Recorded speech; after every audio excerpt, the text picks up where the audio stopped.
What is going on, Draconians? Draco Invictus here, and I am talking about the 5 things that you should not do if you're going to start playing Apex Legends. Let's get to it.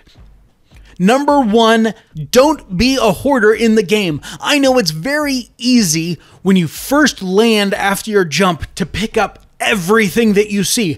I've done it.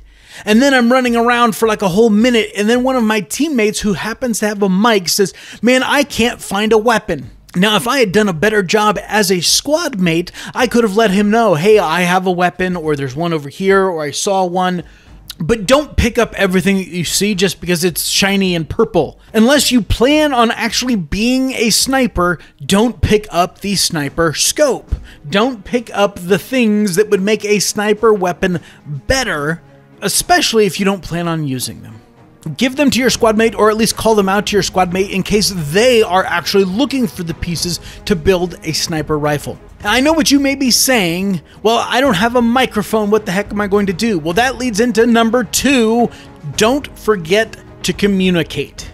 Now, I know what you're saying. "Well, wait a minute, I don't have a microphone, how can I communicate with my squad?" Well, they have given us an in-game way to communicate. It is brilliant when it comes to a squad-based game. That's the ping system. Ping that shield that you don't need. Ping that helmet that you don't need. Ping that gun, the ammo, anything, ping it all. Let your team know, hey, there's this stuff over here, or there's an enemy in that building, or we should go check out this location. The ping system in this game is so robust. It's very, very cool. And so there's no excuse for not communicating with your team. Number 3, don't drop solo. I'm going to say it again. Don't drop solo. You have a jump master. This is a squad-based game. If you jump solo and end up on the opposite end of the map from the rest of your squad, then you are weakening them and you are seriously handcuffing yourself, because every other team around you has a squad of 3 players. And now it's going to be a 1-on-3 situation, and you are not armed when you jump out of that craft. So don't drop solo. Now, I will say that if your jump master is leading you to a location and you actively see enemies on the ground, especially if they're shooting at other enemies, then you may need to take solo control and kind of peel off a little bit, but at least drop in the general area so that maybe your team goes down because, again, that jump master wasn't paying attention. He dropped right into the middle of a hot zone.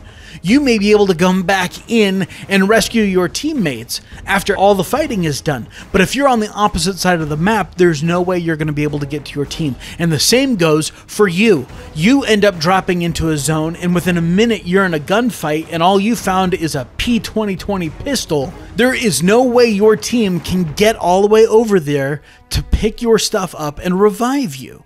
So don't drop solo. It's okay to peel off when you get closer to your landing zone and realize that something's going on, but all in all, just don't drop solo. And then that leads us into number 4. Don't leave your teammates to die. If your teammate needs to be revived, obviously make sure that the surroundings are safe to do it. You may not be able to revive them on the spot, because if they're dead, then they're dead. But no one is actually dead in this game. You can pick up their little transponder thing, go to a respawn location, and call them back into the fight. And if you weren't being a hoarder and you didn't loot all the little crates all over the place, then most likely when your teammate lands, there's going to be a couple crates there that they could find a couple weapons or maybe some shields or something so that they can get back into the fight. So don't leave your teammates to die. Now, sometimes they may be way outside the ring and they die out there, and there isn't much you can do about that, and we get that. But make every effort to do it. And then number 5, which feeds off of number 4, don't quit when you die. Because like I just said, if you are dead, and they are looting, the enemies are looting your crate, your teammates can still come back and get your little transponder and take you to a respawn location. It may take them 5 minutes to do it, but don't bail to the lobby once you die. And this is something that is new to the Battle Royale genre. So a lot of people just don't know.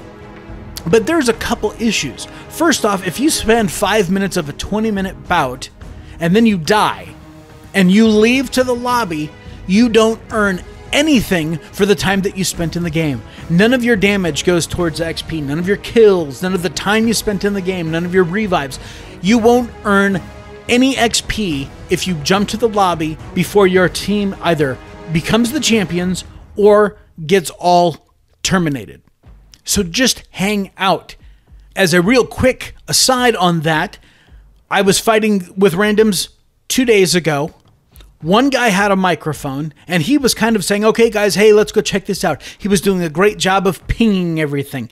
He wasn't being a hoarder. He was pinging stuff all the time. I didn't have a mic, neither did the third guy. Well, me and the third guy ended up dying. And the very first thing that the guy with the mic said, hang on, guys, I'm coming for you.